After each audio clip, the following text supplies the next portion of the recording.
জুলাই বিপ্লবে তরুণরা যা করে দেখিয়েছে তা বিশ্বে অনন্য। বাংলাদেশের অগ্রগতি রুখতে পারবে না কেউ, বললেন প্রধান উপদেষ্টা। আমাদের তারুণ্য জুলাই মাসে যা দেখিয়েছে, আগস্ট মাসে যা দেখিয়েছে, সেটা তো পৃথিবীর একটা অনন্য দৃষ্টান্ত। এটা সাধারণ একটা ঘটনা না, যেরকম করে অন্য দেশে বিপ্লব হয়, এই হয়। এই বিপ্লব কোথাও হয় নাই। অর্থ পাচারের মাফিয়া জাকারিয়া হোসেন চৌধুরী বাংলাদেশ ব্যাংকের নজর এড়িয়ে লন্ডনে কোটি টাকা পাচার, ধরা পড়েনি দুদকের জালে। শরীয়তপুরের জাজিরা স্বাস্থ্য কমপ্লেক্সে জরাজীর্ণ ভবন, দেয়ালে দেয়ালে ফাটল, ধসে পড়েছে পলেস্তারা, চিকিৎসা কার্যক্রমের ঝুঁকি। টাঙ্গাইলে আকালো প্রাথমিক বিদ্যালয়ের মাঠে নির্মাণ সামগ্রী ধুলার শব্দ দূষণে ব্যাহত পড়াশোনা, প্রতিবাদেও বেপরোয়া ঠিকাদার। মহানন্দায় পানি কমায় জীবন জীবিকায় ভাটা, পাথর তুলতে না পেরে খেয়ে না খেয়ে শত শত শ্রমিক, বিকল্প কর্মসংস্থানের দাবি। এবং চ্যাম্পিয়ন্স ট্রফি প্রস্তুতি ম্যাচে আজ মাঠে নামছে বাংলাদেশ। টাইগারদের প্রতিপক্ষ পাকিস্তান শাহিনস, বুধবার শুরু মূল আসর। দেখছিলেন শিরোনাম, সংবাদ সকালের সঙ্গে আছি আমি আয়েশা বুবলি। জুলাই আন্দোলনে তারুণ্য যা করে দেখিয়েছে তা বিশ্বে অনন্য বলে মন্তব্য করেছেন প্রধান উপদেষ্টা ডক্টর মোহাম্মদ ইউনূস। রোববার সন্ধ্যায় বাংলাদেশ চীন মৈত্রী সম্মেলন কেন্দ্রে বাংলাদেশ অ্যাডমিনিস্ট্রেটিভ সার্ভিস অ্যাসোসিয়েশনের বার্ষিক সম্মেলনে তিনি এ মন্তব্য করেন। প্রধান উপদেষ্টা বলেন, বাংলাদেশের অগ্রযাত্রা কেউ রুখতে পারবে না, তবে দুর্নীতি থেকে বের না হলে বাংলাদেশের কোনো সম্ভাবনাই কাজে লাগবে না। যেসব বিভাগে অনলাইন সার্ভিস তৈরি আছে তার শতভাগ প্রয়োগের ইচ্ছা পোষণ করেন তিনি। বিস্তারিত সাদ আহমেদের রিপোর্টে। রোববার চীন মৈত্রী সম্মেলন কেন্দ্রে বাংলাদেশ অ্যাডমিনিস্ট্রেটিভ সার্ভিস অ্যাসোসিয়েশনের বার্ষিক সম্মেলন উপলক্ষে আলোচনা সভা হয়। এতে উপস্থিত ছিলেন অন্তর্বর্তী সরকারের প্রধান উপদেষ্টা ডক্টর মোহাম্মদ ইউনূস, তথ্য ও সম্প্রচার উপদেষ্টা নাহিদ ইসলাম, অর্থ উপদেষ্টা সালাউদ্দিন আহমদ ও আইন উপদেষ্টা আসিফ নজরুল সহ সরকারের গুরুত্বপূর্ণ ব্যক্তিবর্গ। অনুষ্ঠানে অর্থ উপদেষ্টা সালাউদ্দিন আহমদ বলেন, স্থানীয় পর্যায়ে প্রশাসকদের সহযোগিতা পেলে মূল্যস্ফীতি অনেকাংশেই কমানো সম্ভব। একই অনুষ্ঠানে আইন উপদেষ্টা বলেন, অনেকেই সেবক হয়ে মালিকের মতো আচরণ করেন। মনে রাখতে হবে, আমরা জনগণের সেবক। মূল্যস্ফীতি কমছে না, এই হচ্ছে না, এটা কিন্তু সবচেয়ে বড় একটা হলো লোকাল লেভেল যে মনিটর, লোকাল লেভেল যে একটু করা, সেটা আপনাদের যারা বিশেষ করে ম্যাজিস্ট্রেট যারা আছে একটু দেখভাল করলে কিন্তু আমাদের মানুষের জীবনের কষ্ট অনেক লাঘব হয়। আমরা সবাই সেবক, জনগণের সেবক, তো আমরা অনেকেই জনগণের মালিকের মতো আচরণ করি এবং এই অভিযোগ সরকারি কর্মকর্তাদের কারো কারো ক্ষেত্রেও রয়েছে। একই অনুষ্ঠানে বিগত ফ্যাসিস্ট আমলে ভোট ডাকাতিতে প্রশাসনের সম্পৃক্ততা ও সহযোগিতার কথা স্মরণ করে কর্মকর্তাদের উদ্দেশ্যে তথ্য উপদেষ্টা নাহিদ ইসলাম বলেন, নির্বাচনের সময় একটি বড় চ্যালেঞ্জ সামনে আসবে। এবং আপনাদেরকেও এটা দৃঢ়ভাবে বলতে হবে যে একটা সরকার, একটা দল কিভাবে এই প্রশাসনকে, রাষ্ট্রীয় প্রতিষ্ঠানকে দলীয়করণ করেছে, এর বিচার আপনাদেরকেও চাইতে হবে। এবং আমি মনে করি যে আমাদের এমন সংস্কার করতে হবে যাতে ভবিষ্যতে কোনো সরকার এসে এই কাজ করার দুঃসাহস না দেখায়। অনুষ্ঠানে প্রধান অতিথির বক্তব্যে প্রধান উপদেষ্টা বলেন, বাংলাদেশ ভৌগোলিক ও জনসম্পদের দিক থেকে সম্ভাবনাময় অবস্থানে রয়েছে, তবে দুর্নীতি দূর না হলে কোনো সম্ভাবনাই কাজে লাগবে না। দুর্নীতি থেকে আমাদের বের হতে হবে এবং শিগগিরই হতে হবে। অপেক্ষা করলে হবে না। অপেক্ষা করলে এই আমাদের সমুদ্রও কোনো কাজে লাগবে না, আমাদের পর্বতও কোনো কাজে লাগবে না। আমাদের তরুণদেরকে আমরা জাহান্নামে ফেলে দিলাম, তারা কোন জাহান্নামে চলে আসলো, এটা কারো মুক্তি পাবে না। আমাদেরকে আজকে প্রতিজ্ঞা নিই, আমরা এই ঘাত থেকে মুক্ত হব, সুস্থ হব। আমাদের কেউ দুর্নীতির দায়ে কেউ আমাদেরকে অভিযুক্ত করতে পারবে না। এইরকম সরকার চালাবো, এরকম সমাজ চালাবো। এ সময় জুলাই আন্দোলনে দেশের তারুণ্য যা করেছে তা পৃথিবীর বুকে দৃষ্টান্ত স্থাপন করেছে উল্লেখ করে তিনি বলেন, এই তারুণ্যের শক্তি কাজে লাগাতে হলে দুর্নীতি থেকে দেশকে বের হয়ে আসতে হবে। একই সঙ্গে দেশকে দুর্নীতিমুক্ত করার অঙ্গীকার করতে সবার প্রতি আহ্বান জানান। সুযোগ আমরা সাদ আহমেদ, দেশ টিভি, ঢাকা। এদিকে 3 দিনের জেলা প্রশাসক সম্মেলন উদ্বোধন অনুষ্ঠানে প্রধান উপদেষ্টা ডক্টর মোহাম্মদ ইউনূস বলেছেন, দেশের নাগরিকদের নিরাপত্তা নিশ্চিত করা সরকারের সর্বোচ্চ অগ্রাধিকার। সবাইকে টিম হয়ে কাজ করার নির্দেশনা দেন তিনি। এ সময় আইনশৃঙ্খলা পরিস্থিতি স্বাভাবিক রাখার পাশাপাশি পণ্য মূল্য নিয়ন্ত্রণে মাঠ পর্যায়ে ব্যবস্থা নেওয়ার তাগিদ দেন প্রধান উপদেষ্টা। আগামীতে পাসপোর্ট করতে পুলিশ ভেরিফিকেশন লাগবে না বলেও জানান তিনি। ফজলে আদিত্য রিপোর্ট। রোববার সকালে প্রধান উপদেষ্টার কার্যালয়ের শাপলা হলে ৩ দিনের জেলা প্রশাসক সম্মেলন উদ্বোধন করেন প্রধান উপদেষ্টা অধ্যাপক ডক্টর মোহাম্মদ ইউনূস। এই সময় দেশের আইনশৃঙ্খলা পরিস্থিতি স্বাভাবিক রাখতে জেলা প্রশাসকদের সজাগ থাকার নির্দেশ দেন সরকার প্রধান। জানান, সংখ্যালঘু সহ সব নাগরিকদের নিরাপত্তা নিশ্চিত করা সরকারের সর্বোচ্চ অগ্রাধিকার। নারী শিশুদের রক্ষা এটা বিশেষ দায়িত্ব, সংখ্যালঘুদের রক্ষা মস্ত বড় দায়িত্ব, কারণ এটার উপরে সারা দুনিয়া নজর রাখে আমাদের উপরে। আমরা সংখ্যালঘুকে কিভাবে তাদের সঙ্গে ব্যবহার করছি, একটা ছোট্ট ঘটনা সারা দুনিয়াতে বিশাল হয়ে যায়। আমি সেই ভয়ের জন্য তাকে শান্তি শৃঙ্খলার কথা বলছি। এটা আমাদের দায়িত্ব, সরকারের দায়িত্ব হলো সকল নাগরিকের সুরক্ষা বিধান করা। নিত্যপণ্যের বাজার নিয়ন্ত্রণে মাঠ পর্যায়ে ব্যবস্থা নিতে জেলা প্রশাসকদের নির্দেশনাও দেন তিনি। তারপরে সমসাময়িকভাবে যে সমস্ত বিষয়গুলো হয়, যেমন বাজার দর, এটা নিয়ে বহু কথা হয়, সেখানে একটা প্রতিযোগিতামূলক ব্যবস্থা হতে পারে। আমার জেলা বাজার দর সবচেয়ে ভালো, একটা প্রতিযোগিতা থাকবে, আমাদের কাজের মধ্যে আনন্দ আসতে হবে। প্রশাসনকে টিম হয়ে কাজ করার নির্দেশনা দিয়ে ডক্টর মোহাম্মদ ইউনূস বলেন, একজনের ভুল সরকার যেন সাফল্য বঞ্চিত না হয়, এজন্য সব দিক বিবেচনায় রেখে কাজ করতে হবে। টিম গঠনের জন্য যখন একত্র হয় তখন টিমের কি করণীয় সেগুলো নিয়ে আলোচনা, কার ঘাটতি আছে, কাকে তোমার কারণে আমারটা নষ্ট হচ্ছে। খেলা হলো একটা সামগ্রিক জিনিস, একজনের ভুল কাজে পুরো টিম তার সাফল্য থেকে বঞ্চিত হয়। কাজে আমরা কেউ যেন এমন কোনো ভুল কাজ না করি যাতে করে পুরো টিমের সাফল্য ব্যাহত হয়। এই সময় ভোগান্তি দূর করতে আগামীতে পাসপোর্ট তৈরিতে আর পুলিশ ভেরিফিকেশনের প্রয়োজন হবে না বলেও জানান প্রধান উপদেষ্টা। পাসপোর্টও দেশের নাগরিকের একটা পরিচয়পত্র, এখানে পুলিশ ভেরিফিকেশন লাগবে। আমরা আইন করে দিয়েছি যে এখন থেকে পুলিশ ভেরিফিকেশন লাগবে না। ফজলে আদিত্য, দেশ টিভি, ঢাকা। যে কোনো মূল্যে জনগণের আস্থা অর্জন করে ৩১ দফার ভিত্তিতে দেশ গড়তে চায় বিএনপি, এমন মন্তব্য করেছেন বিএনপির ভারপ্রাপ্ত চেয়ারম্যান তারেক রহমান। বলেন, দেশের মানুষের জন্য যতটুকু করার চেষ্টা হয়েছে তার প্রতিটি উদ্যোগেই হয়েছে বিএনপির অবদান। দেশ পুনর্গঠনের মাধ্যমে মানুষের ভাগ্য পরিবর্তনই বিএনপির একমাত্র লক্ষ্য বলে দাবি করেন তারেক রহমান। সাইফুল রিপনের প্রতিবেদন। রোববার নড়াইল জেলা বালক বিদ্যালয়ে জেলা বিএনপির দ্বিবার্ষিক কাউন্সিল উদ্বোধন করেন দলের চেয়ারপারসনের উপদেষ্টা আমানুল্লাহ আমান। বিগত ফ্যাসিবাদ বিরোধী আন্দোলনে বিএনপির ভূমিকা অস্বীকারীদের সমালোচনা করেন নেতারা। আজ যারা তারেক রহমানের এবং বিএনপির অবদানকে ফ্যাসিবাদ বিরোধী আন্দোলনে আমাদের ভূমিকাকে অস্বীকার করছে, তারা পিতাকে অস্বীকার করছে। সামনে নির্বাচন, সেই নির্বাচনে অন্তর্বর্তীকালীন সরকার অধীন হবে, আল্লাহর রহমতে সেই সরকার হবে খালেদা জিয়ার সরকার, তারেক রহমানের সরকার।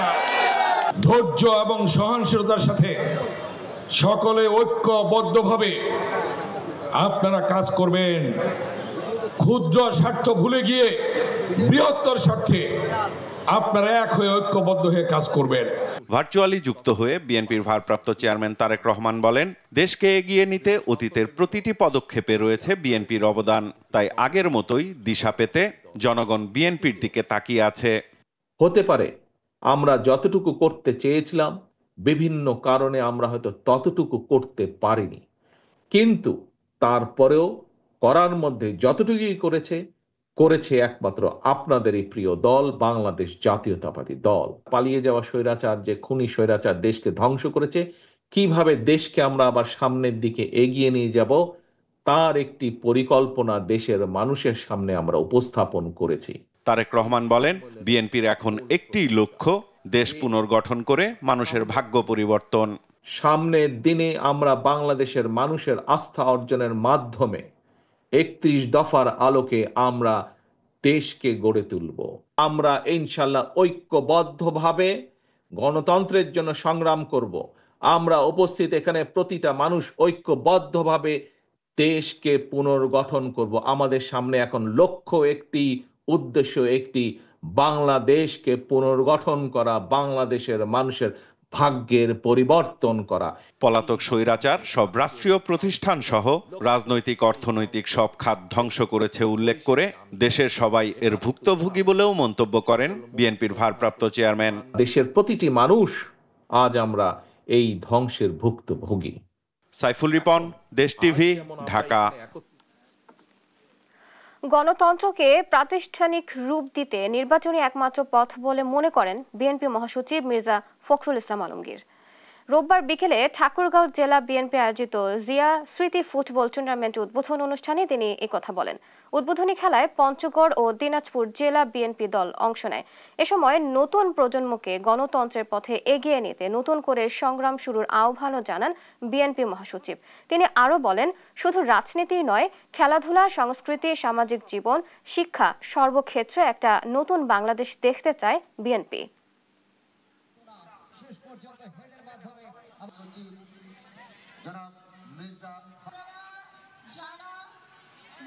নির্বাচনই হচ্ছে একমাত্র পথ যার মাধ্যমে আমরা গণতন্ত্রে পৌঁছতে পারি, এবং সেটাই আমাদের ফুটবলকে বলুন, ক্রিকেটকে বলুন, ক্রীড়াঙ্গনকে বলুন, সাংস্কৃতিক অঙ্গনকে বলুন, সুশাসন প্রতিষ্ঠা করার ক্ষেত্রে বলুন, সর্বক্ষেত্রে সেটাই হচ্ছে একমাত্র পথ যেখান থেকে আমরা সামনে এগিয়ে যেতে পারি। আসুন আমরা সেই লক্ষ্যে আজকে আবার নতুন করে আমাদের আরেকটা সংগ্রাম শুরু করি।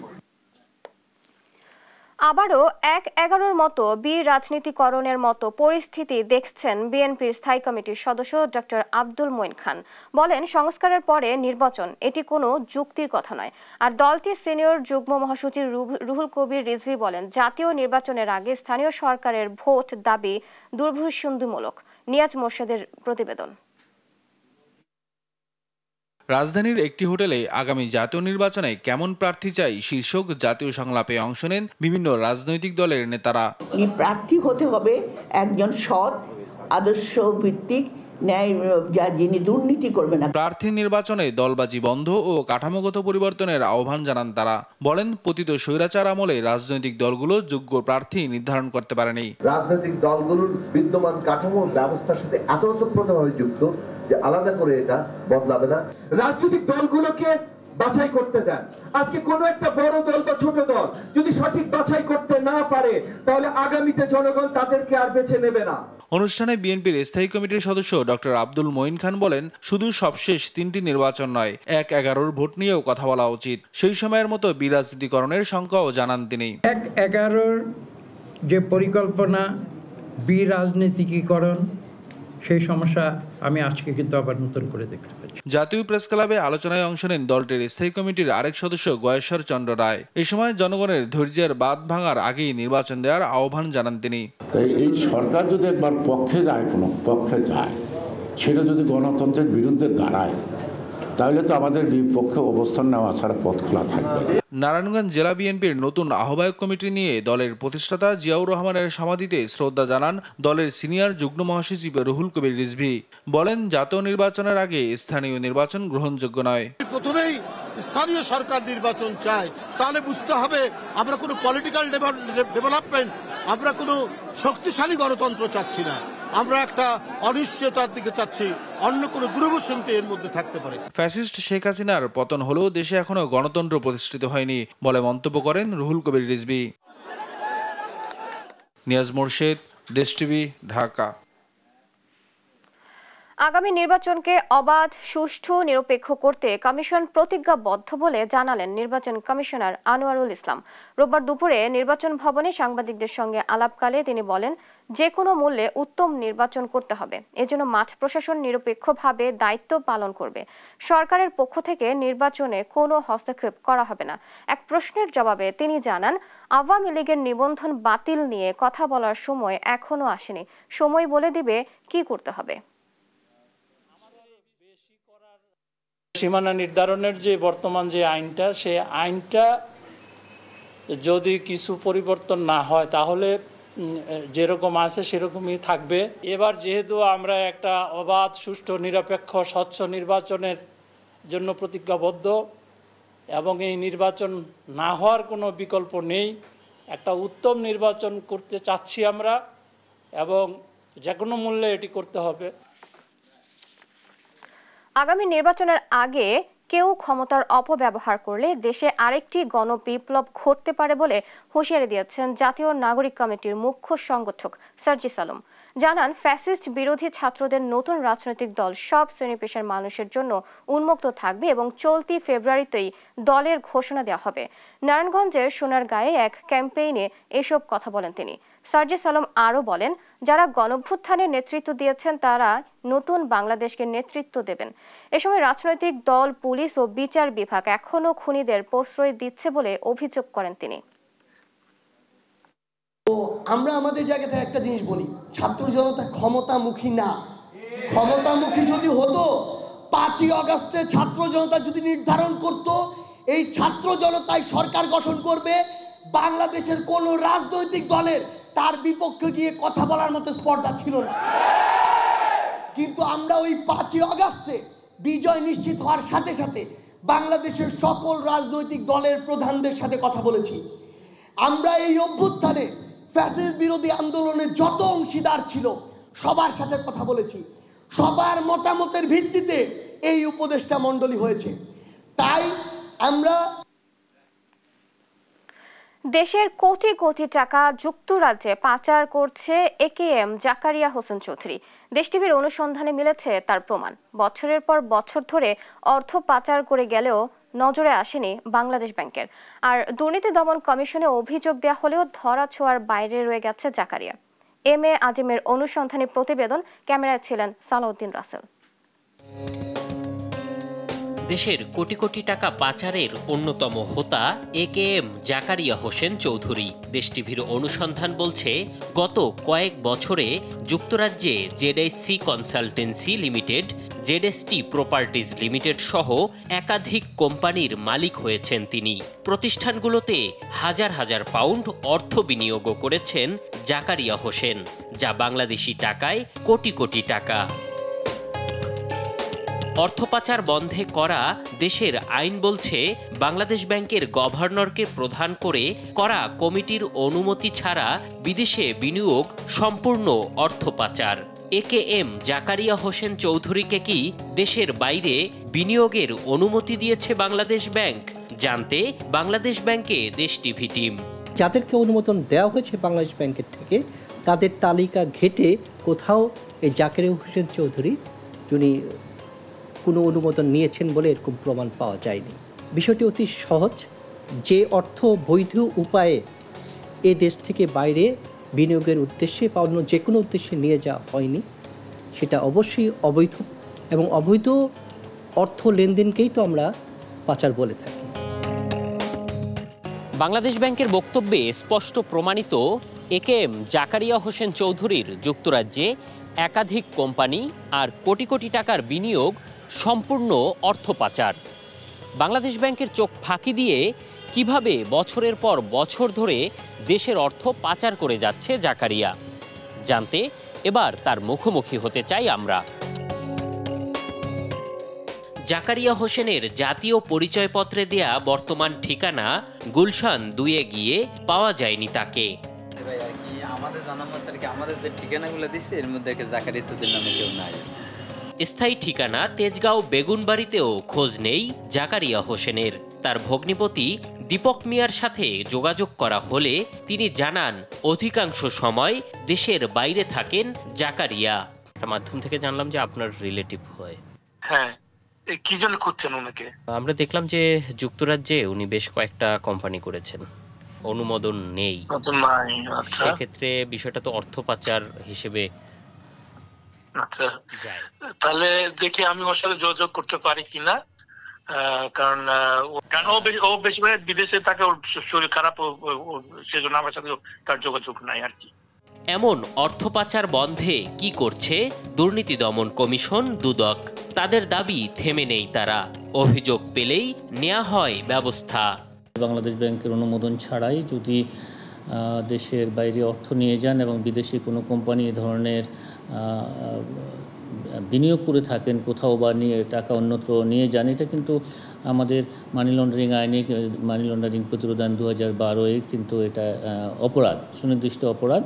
এবং এই সংক্রান্তে যদি কোনো সুনির্দিষ্ট তথ্য আপনাদের কাছে থেকে থাকে, যদি আপনারা আমাদেরকে দেন, তাহলে আমাদের বাছাই কমিটি এগুলি পর্যালোচনা করবেন।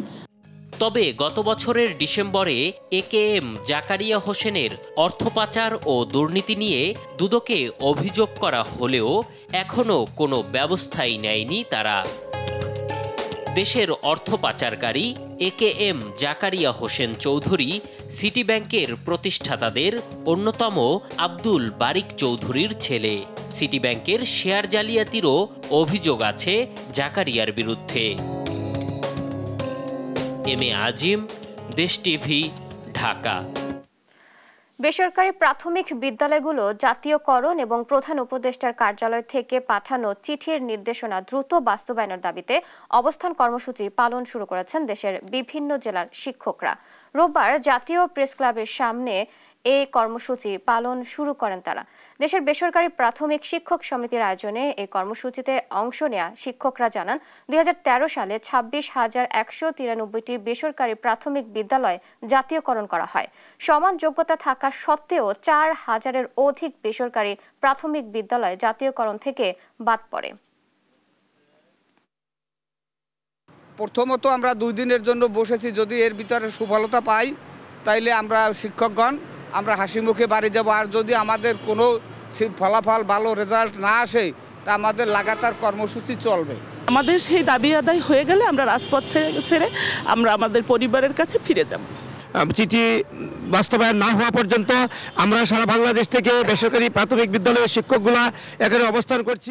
প্রধান উপদেষ্টার যে চিঠি আছে চিঠির প্রতি বিশ্বাস স্থাপন করছে এবং তারা বিশ্বাস করে যে অন্তর্বর্তীকালীন সরকার আমাদের দাবিটা মেনে নেবে ইনশাল্লাহ। ঝুঁকিপূর্ণ হওয়ার পরও শরীয়তপুরের জাজিরায় 50 শয্যার উপজেলা স্বাস্থ্য কমপ্লেক্সের জরাজীর্ণ ভবনে চলছে চিকিৎসা কার্যক্রম। ভবনটির দেয়ালে ধরেছে ফাটল, ধসে পড়েছে ছাদের পলেস্তারা।